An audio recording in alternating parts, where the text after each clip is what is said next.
Welcome to Humming Punks with me, Ian Hurst. And me, Jimmy Watkins. Each week we're going to be reviewing a different album as selected by our guest with just 3 words. It's a bit of a challenge, it's going to be tough, it's going to be fun, it's going to be random, and there might be the odd swear word. Yeah, so if there are any children listening, make sure they already know the swear words in advance. Good advice. Take care, sit back, relax and enjoy.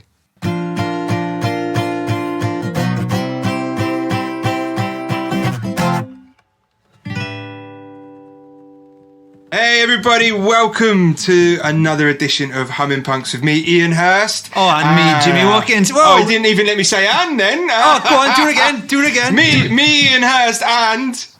me, Jimmy Watkins. And today we are joined by the unbelievable, the man himself, Jumping Jack Frost, DJ Jumping Jack Frost. How you doing, Frost? Yo, what's up? I'm good, bro. I'm good. Yeah, how you guys mate. doing, man? We're good. We've got Frost sat here looking at us in his black hoodie, pulled up gangster style, ready to do this, smash this podcast, right? Mate, it's an absolute pleasure to have you. Wearing your Fabio and Groove Rider hoodie, mate. I like that. Yeah, that's man. A bit of me, that. Look, let me show you. Look. Yeah, oh, has it got back? Oh my god. Yes. The listeners at home, they don't know what they're missing here. It's like a Scarface. I like that. So, Frost, absolutely pleasure to have you, mate. First and foremost, an ambassador for We Are Hummingbird. Yeah. Mate, you're a hero. You're a top man. We love you for everything that you do at We Are Hummingbird. It's yeah, I love absolutely you guys, amazing, man. mate. Thank you so much for all of your support. It means so much to us. Other than that, cool. Where do we even start with you as a man, a DJ, producer? Started off on, was it Pirate Radio you started Pirate. off on? Yeah, absolutely. Can you hear that? Oh. And as well as doing your Pirate Radio,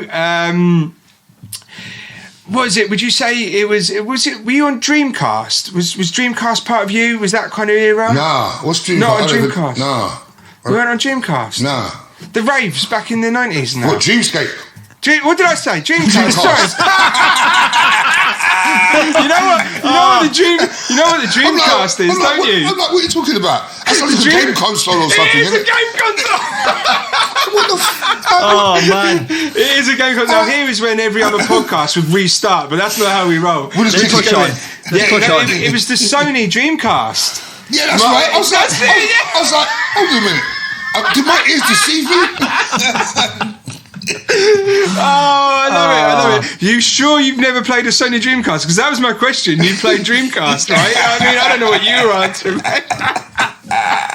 Absolutely blinding. So listen, as it is an honour to have you here today. Thank you very much for having me, man. You know, we're going to chat for about, just over 30, 35, 37 minutes. Cool. Like all of our guests, we've had you bring in or suggest to us an album that we've listened to that we're going to review with 3 words, which we're going to come on to in a moment. But part of this now, we play a little game. We introduced a game right back at the start and we did an intro. We've not told you this yet. It's nothing to be worried about.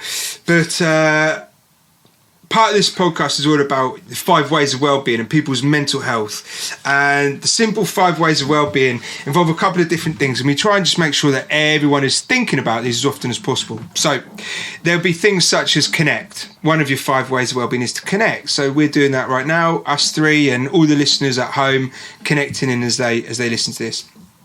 The next one would be active, and we say why not go for a walk whilst you're listening to the podcast, go for a run like Jimmy does with Running Punks, or just basically do something to make yourself active.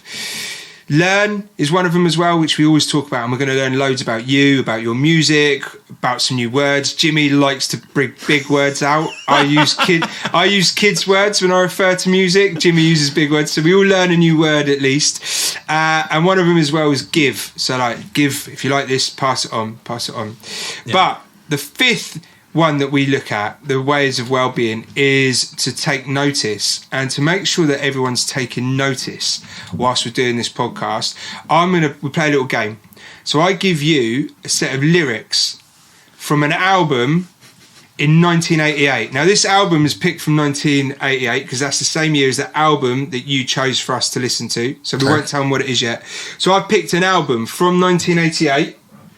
I'm going to read you the lyrics and I want you to think about them. You've got until the end of the podcast to give me your answer. Last week, I made it too easy. I made it way too easy last week. So I think I've upped my game now.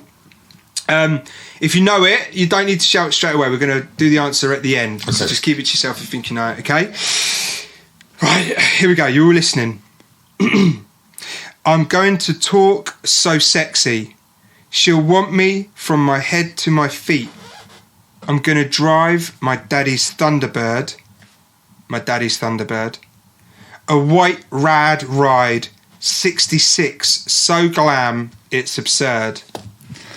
I'm going to put her in the back seat and drive her to Tennessee. I'm out. No idea. No idea. You mugged me off last time. No idea. I will tell you again, it is an album from 1988 and it is an artist that you will know very well. A king of artists. A prince amongst thieves. You will know this artist very, very well. So what will happen now is I'll be dropping clues throughout the podcast as to who this could be and what track it might be as well. Now, we're on board. So let's talk about your album choice, Frost. Yeah. What album did you give us to listen to? It's called It Takes a Nation of Millions to Hold Us Back by Public Enemy. Yes! No, I loved it. When I saw this, when you text me this through, straight away, I went, Jimmy, this is what we got. And Jimmy was like, get in there. Absolutely brilliant. Frost is punching the screen now, mate. Absolutely. I can't wait to share this. Tell us why you chose that album. This album is this album changed my life. Yeah, it changed my life. You know what I mean? I remember going to Brixton Academy. Yeah. Just after the riots, and it's that the atmosphere was so deep because you had racial tension in the air. Yeah. Public Enemy was coming in town. And what they'd done, they banned Professor Griff from coming in the country. So it heightened the feeling even more. Do you know what I mean? And then Chuck comes out on the stage and he's, you know what I mean, with the S1Ws, and it's like, bam! You know what I mean? It's like the Bryce had just happened. You got like police vans all around the block. Changed my life, man. Changed your life. Changed my life. I just wish I could see that. Like, changed my life. Do you remember being? So you were there then, right? I was there. Brixton Academy. I was at the riots as well, but I was at the show as well. So it was heightened tensions, man. Do you know what I mean? Oh man, absolutely. And obviously, when you're at the riots, she was just there as a. I was just there telling people to behave themselves. Yeah, exactly. You guys behave your damn selves, man. You can't be mashing up people's property. Come on, mate. I'd expected nothing less from you. Come on, I really wouldn't have. Yeah, so I've got to do the right thing. So you were there, 88, loving it. Brixton changed your life, and what was the effect after that? Did it just make you see things completely different, or did it give you? Because I've always been a bit of a revolutionary, and the message that Public Enemy brought out was something that I think us as black people, especially black British people, needed at that time. Do you know what I mean? And the whole world needed it. But the way that they'd done it, it was just the whole concept with the S1Ws and the sirens, all that. It's just, I was like, oh mate, it was just incredible. You're still in Brixton now, right? Yeah. So listen, I stay in Brixton a lot when I'm in London. So we'll go hang out. I know a couple of great little chicken places, dirty little chicken. Oh, I'm getting hungry now, but we need to. And you've obviously walked down. You've got the David Bowie on the wall and the Electric Avenue, bright light. Right there. You've been to Thunderbird's Chicken. Where's that, man? Down in the little lanes, the little like where the market is. Yeah. You know, the privilege lanes. It's what, in the village? Yeah. No, not in the box. Not in the box. Anyway, look, people. I'll take you. We'll go on a date. We'll go on a date. They do the best milkshakes in the world. Say no more. Am I invited? Yeah, mate, if you're around. Yeah. Oh, right. Oh. Wow. You seemed a lot less excited about me coming along then. Can you get down to Brixton? I'm not allowed out of Wales. No. I don't do it that way. So listen, what's going to happen? This massively powerful album. Jimmy and I are going to try and do it justice with a 3-word review. Impossible. I struggled with this one. I really struggled with what 3 words to use. How about you, Jimmy? Did you find it? You write a lot, didn't you? I wrote pages on this album, pages. And I've got my 3 words. I mean, but they could change whatever you listen. But so where did you listen to it first? Because we always do this. So where was the first listen? I've got this album on vinyl. and it's a strange story because a couple of years ago we were in a charity shop, me and my son, who was like 2 at the time. And there was a big basket full of vinyl, and he picked up the Public Enemy one. He like picked it up and he gave it to me. So I was like, "We're gonna buy it. Let's do it. Let's do it." So we bought it. We listened to it like in the house a few times, and it's always been like in the background a little bit, you know. Yeah. And then when I knew we were doing this, I was like, right, I'm going for a run. So I went for a run, listened to it, and honest to God, right, when that second verse on Bring the Noise came in, when the bass drum just gets more intense, I nearly ran through a building. I swear to God, right, I was like, I'm going to run through this building. It blew my mind. And it was like, it was everything I wanted when I knew we were going to do this. I want to fall in love with albums which I should have listened to before, and this happened with this one, man. And I was like, this is ridiculous. I felt ridiculous that I had it in a basket in my house and I hadn't played it full blast, and I hadn't listened to it, and I hadn't gone into that world. So I listened to it running. I've listened to it in a house on fancy headphones. I've cranked it on the record, and I'm in love with it. And have you just sit again on the vinyl then since you yes, had it? I have. Mate, love it. Do you know something I was just saying to Jimmy before? NME put this as the number 1 album of 1988. It was their number 1 album of all albums voted by NME. Absolutely. So it should be. In my humble opinion, so it should be. It's one of the greatest albums of all time. I think so. I'm with you on that. And like, it's as a work of art as well, obviously. Exactly. That's what I was going to come to that. It's such a work of art. Yeah. Give us your 3 words, Jimmy. Let's have these 3 words and we'll see where we're at. No pressure. My 3 words are escape. That's my first word. Yeah. It's a world to escape into. It's fighting against the system, so it's like that kind of escape from where you are in society. So I was like, escape straight away. Yeah. I wanted to run out of my shoes. Espionage for some reason. Like I felt like I was something about it. I felt like I was undercover with them. I felt like I joined Team Public Enemy. Do you know what I mean? I felt like I was in this. Like I'm with you. Whatever you need. If you need me to bring some water, I'm there. Like I can't. I'm on your side. Like so, I felt like I was part of like an undercover team. Espionage. Boy, I like it. The 3rd word, I don't know why, but elastic. Like it felt like. It starts at a live concert in London, and then you're on the other side of the Atlantic, and then it's like you're in the studio with them writing the album, then you're back at a live show. It just seemed to go from one world to another. Like they were just like stretching around the world, and I was like, this album, it's just stretching my brain. Everything feels elastic when I listen to it. So where was that first live one recorded? Do you know? That clip there at the beginning, that's from Brixton Academy. I was going to say, was that from Brixton? Yeah. Oh, mate, so every time you listen to that must just that's what I'm saying. You that's from right Brixton back Academy, to man. That intro. Crazy. I absolutely love it. I just listened to it a moment ago again, that first intro bit, and you can hear him warming up. Absolutely brilliant. But it's so weird, like, because it just fades out and then it cuts to, proper in the studio, and you're like, that's just such a weird way to start an album. But man. As it goes on, it makes sense because they want you to make you feel the urgency of it live. Work of art. Yeah, totally. I love it. And like the way the album ends, where it's like it's so polished all the way through, and then at the end you got Flavor Flav and Chuck D, and they're slightly out of sync with their vocals, saying "It takes a nation of millions," and that. Suddenly they're out of sync. It gives you the sense of like there's an army behind you. You've got these 2 voices in your head. It's crazy. It's just it's so powerful. The album was ahead of its time. Yeah. And ahead of its time. Right, Jimmy does such beautiful descriptions of his albums, and we said this. We laughed a moment ago. We said that Jimmy goes in with his articulated, well thought out approaches.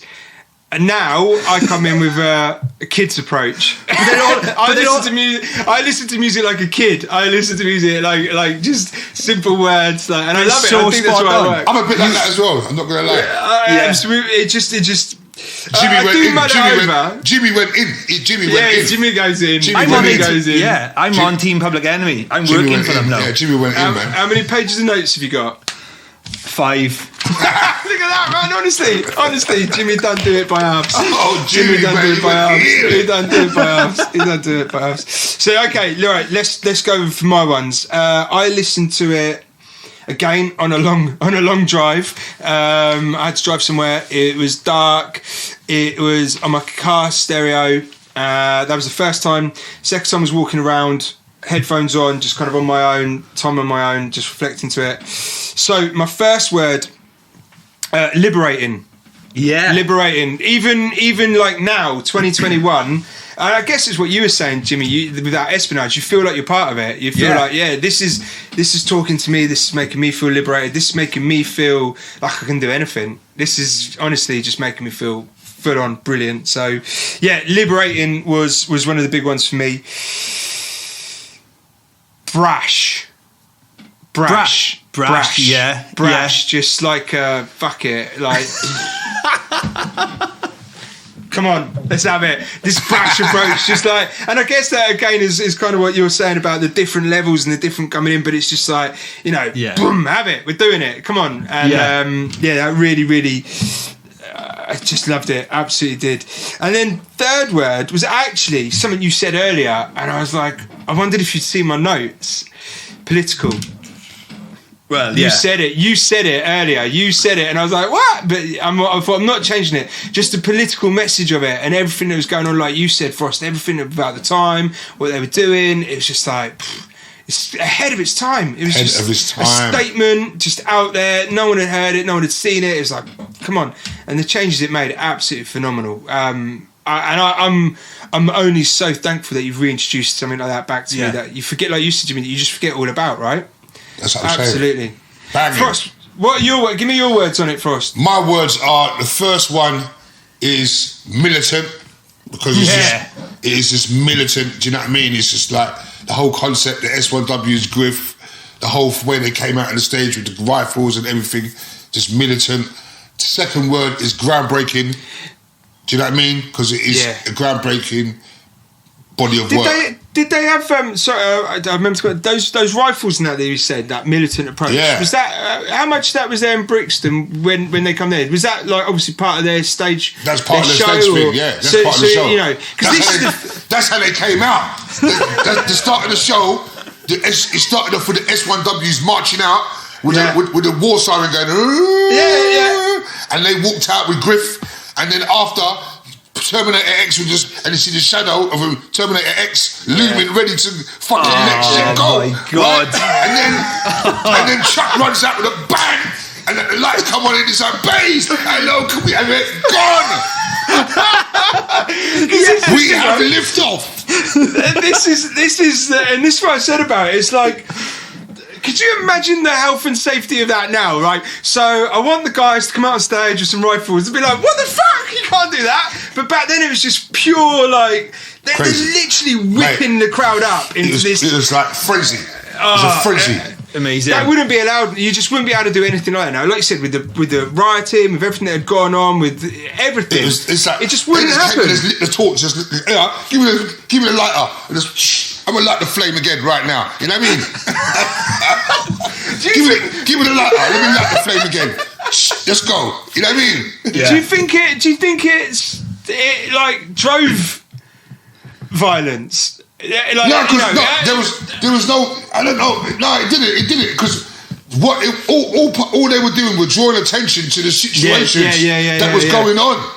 And you know what I mean? Because the violence was going on anyway, because the police are messing about with people. Do you know what I mean? But of course, the police are going to then start coming back saying that they're aggravating, aren't they? Do you know what I'm saying? They're going to be like, you're aggravating. That's why they said, you know what, Griff can't come in the country because he's going to incite more riots. Yeah, do you know what I mean? Yeah. And then all that done was whip the fuck crowd up, and then when Chuck come on the stage, he's like, you know, they never let Griff in the country. Everyone's like, whoa!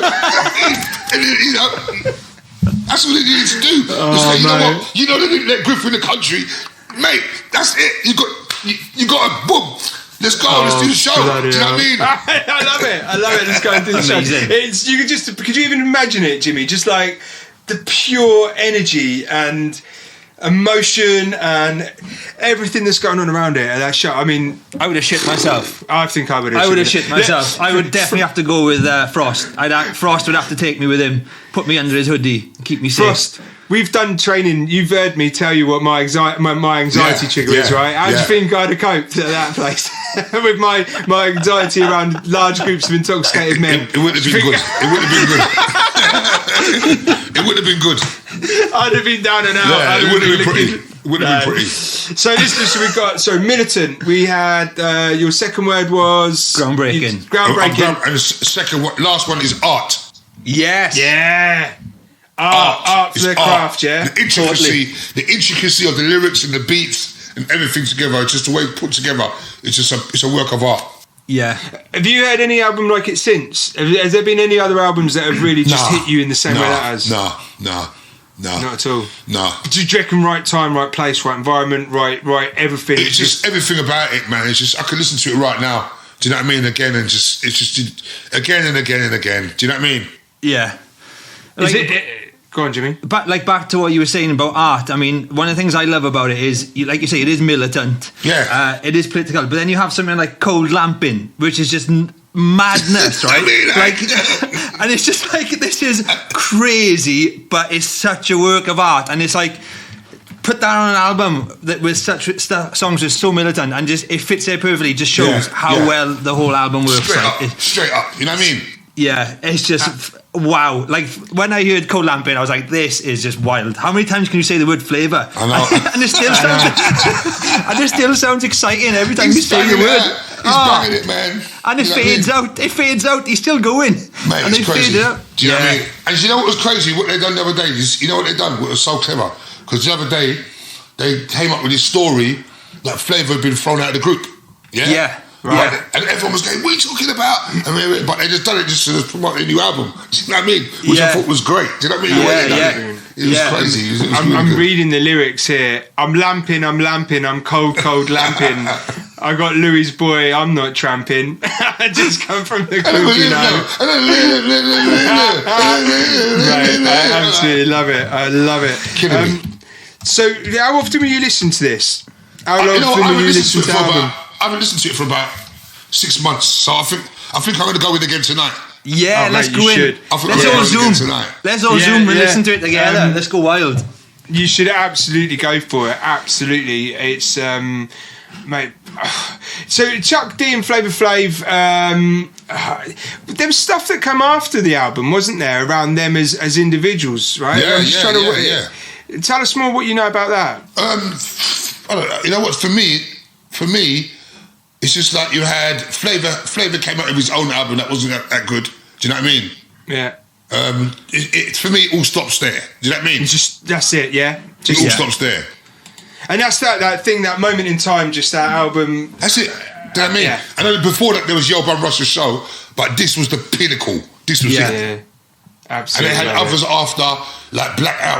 They had another album after. I can't remember the name. Do you know what I mean? Because it just doesn't compare. No, that's it. Fear of a Black Planet came after. Do you know what I mean? Fear of a Black Planet came after. But this is it. Yeah, totally. I agree with you there. It's and what I love about it as well is like the song structures are quite traditional. They're still pop songs. Yeah, man, it's just like crazy. You know what I mean? They just pack so much in, don't they? Crazy. Yeah, it is absolutely brilliant. It's I'm looking at the album cover now when he's got the big clock round his neck. You've got it there, Jimmy, to hold up. I got it here, man.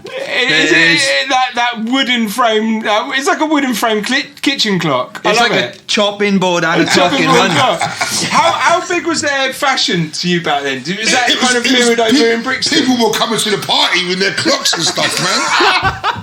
People rolled up in their clocks, man. And I think you people don't realise, like, you watch these programs, but they proper had all their big old clocks. People rolled up with their clock. Yeah, I love it. Simple. Did you have your clock on? Nah. I was like hoodie like this, black jeans, black Tims. Going up to him saying, "Anyone got the time?" What time's this party kicking off? Oh mate, it's absolutely brilliant. Absolutely love it. It's phenomenal. Listen, let's talk a little bit about you and you know the. Whilst we don't actively talk around mental health on this podcast, we find that it finds its natural way into this by just chatting to people. I know for you, mental health's become mental health awareness. Yeah. It's been a huge thing for you over the recent years and kind of helped you with a lot of things. Yeah. Are you happy to share what's been, what life's like for you now and how important you're finding, this awareness? I've embraced my mental health situations. Do you know what I mean? Yeah. Because I've I've had ups and downs with my mental health. Yeah. And I've tried to learn as much about myself as I can. Do you know what I mean? Yeah. I wrote a book and I wrote about it all in my book. And what I found, what I got the most from the book is people coming to me saying, thank you for being so honest, because it really helped me as well. Do you know what I mean? And that's the thing that touched me the most. And that's, when it comes to accomplishments regarding the book, that's my greatest accomplishment from the book. Do you know what I mean? Because I've had a lot of people just come to me and say, you know what, you was really brutally honest about yourself and what you went through, and I'm really, really happy that you shared your story with me because it helped me a lot. And I took a lot from that. We talk a lot, don't you know? We do talk a lot, all three of us. I mean, I talk to both of you quite a bit, and we say about, you know, how important lived experience is to help other people, to help people learn. Yeah, and, definitely. You know, Definitely. coming from, you know, we've just joked about it now, but you being there in '88, the Brixton Riots and everything, and people might look at that and see you as the stereotypical man, you know, the bloke. And whilst this isn't just around stereotypical men and men's mental health, but that's still the way it's portrayed in this country now. Especially black men as well. Black men as well. Do you know what I mean? Black men have a problem with opening up and by talking about even their feelings, let alone their mental health and well-being. So, do you know what I mean? If I can help anyone to kind of feel more comfortable to talk about it, then I'm really happy about that. You feel comfortable talking about it pretty much now, don't you? I'm very comfortable. I feel very comfortable about it. Do you know what I mean? Because I see the benefits of it. I see what it does for me. I see sharing and talking and listening, especially, and you know what I mean, what it does for me and the benefits I've got from it. So I'm more than happy to share it with anyone if need be. And I think that's the thing you found as well, isn't it, Jimmy? The more you've opened up and the more you openly say about your, you know, drinking too much, eating too much, not doing what you love, and it just takes its effect, right? My thing with it is I found it easier to talk to strangers than to people close to me about it. And by talking to strangers and like Frosty saying, getting people in touch saying like, thanks for sharing your story is helping me. It then gives me the confidence to talk to people close to me about it. And sometimes you can just think, particularly if you're creative, you can just think, maybe I'm just being over the top, maybe I'm just being a bit sensitive, maybe it's just part of my creativity that I feel like this. But I think if by talking to strangers and helping people out, you think this is a real thing, and then you can talk to people close to you about it. So definitely talking about it helps. It's tough at the start, but you know, I think we're probably, anyone listening to this podcast now, I know we've done a lot of music, we do a lot of chat and other stuff, but I think anyone listening to this now, we're pretty much giving you three options here. You can go and talk to someone like Frost, you know, get in touch. You've got one demographic there, you've got someone like Jimmy there, and you've got me here. Guys, there's no excuse now. We've ticked all the boxes for someone you can go and talk to. And I think we're all like it, aren't we? Anyone can drop in our DMs, slide in our DMs, say, look, I'm always ready to talk to anyone or send someone in the right direction. Do you know what I mean? And that's what it is. Always there for that. I'm always there. It's just it. And if all else fails, we can just talk about Public Enemy and the Brixton Riots. Simple. Never fails. Fun it was. Never gets boring. So what's happening with you music-wise now? You doing much in the way of music? I'm in the middle of making an album at the moment. Do you know what I mean? Which is going well. I've got artists like Omar, Terry Walker, Michelle John, Mutia, Tipper Irie, Carol Thompson. It's coming together nicely. And when's that come in? When can we expect Hopefully, it? I wanted it to come out in the summer, but I'm looking at Christmas.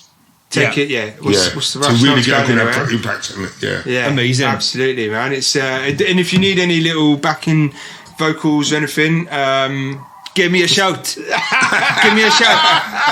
I'll give Code Lamping a go. Yeah. Jimmy was a successful, you know, he's a good musician, old Jimmy, aren't you? You've toured America. I struggled with it. I wanted it to happen so much that I battled through my lack of talent to make it happen. There's a fair few people that have done that. A fair few people. Yeah, running's definitely my natural talent. Playing guitar and singing is something that I can fake. Oh, absolutely brilliant. Well, listen, in terms of the podcast, let's do this because I set you guys a challenge. Time is whizzing past as it does. I set you guys a challenge. It was a tough one, and Frost, I'm sorry you had to be in the tough one, but Jimmy mugged me off so much last week that I thought, well, Jimmy, man. I know. I'm sorry. I'm so sorry. But the thing is, you'll kick yourself. So listen. I'm gonna give you a little bit. Have you got any ideas? I think I know the artist. Listen, I ain't got a Danny. You think you know the artist? Yeah, I think it's Prince. I think it's Prince. Okay. Because only Prince could fit in the back of a car because he's that small. Oh yeah, and also I did say the word Prince earlier. Oh, there you are then. That's a giveaway. I did actually say Prince.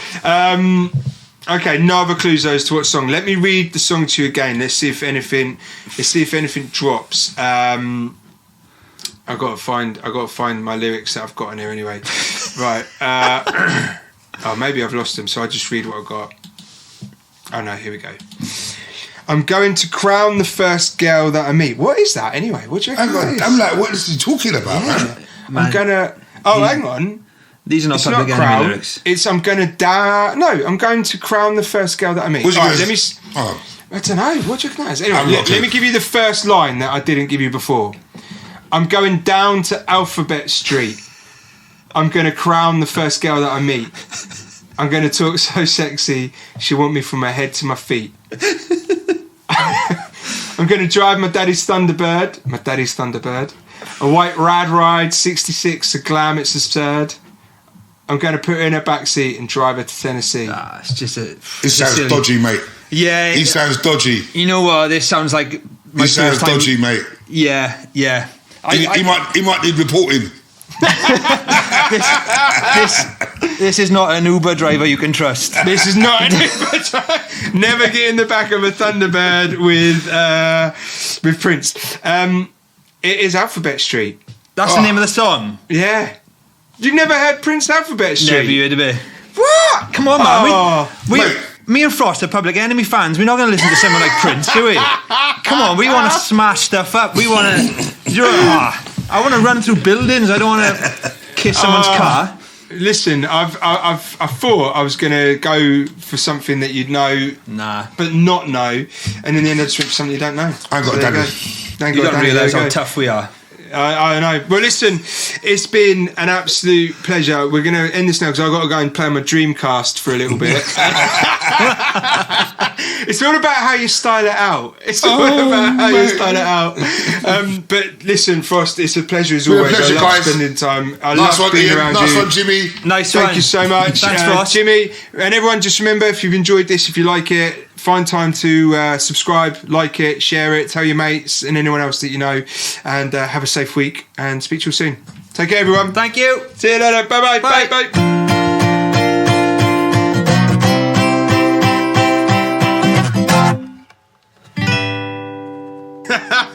That was good fun, wasn't it? Oh, my word. I just want to cuddle him, but be terrified at the same time. It squashed you. He's a big giant. I love Frost. I do love him. Well, when we go to Brixton, that invite really does count for you. So don't worry. Really? We'll go to Brixton. Yeah, of course it does. You didn't seem keen on me being there. I won't lie. Well, I've thought about it. And Thunderbirds, we'll go to Thunderbirds and we'll have some chicken and the best milkshakes you've ever had. Oh my God. Can you imagine that night? I'm looking forward to that night. What we'll do actually is when we're out of... because we'll have to wait till we're out of lockdown naturally. We'll post it on our social and we'll just see how many people we can get in Thunderbirds. A Humming Punks and Frost reunion, and we'll just see if we can get people there. I'll get bouncers on the door and everything. And we'll just play Public Enemy. Just have a rave. It is such a good little venue that. Anyway, so I enjoyed that. That was really good fun. Brixton Riots. Can you even imagine what that must have been like? No, because I live in a little quiet town in West Wales. I can't. You can't even picture what it's going to be like. A riot. I can't. I mean, I can imagine some angry farmers and a disgruntled fisherman, but I can't imagine a riot. No. Can you? And coming out with their guns and the flamethrowers and just the fireworks. That must. I would I don't think I'm too dissimilar to you. I'd absolutely be just in the corner. Imagine just Imagine being a sound man. Oh, can I get a bit more flamethrower in my monitors, please?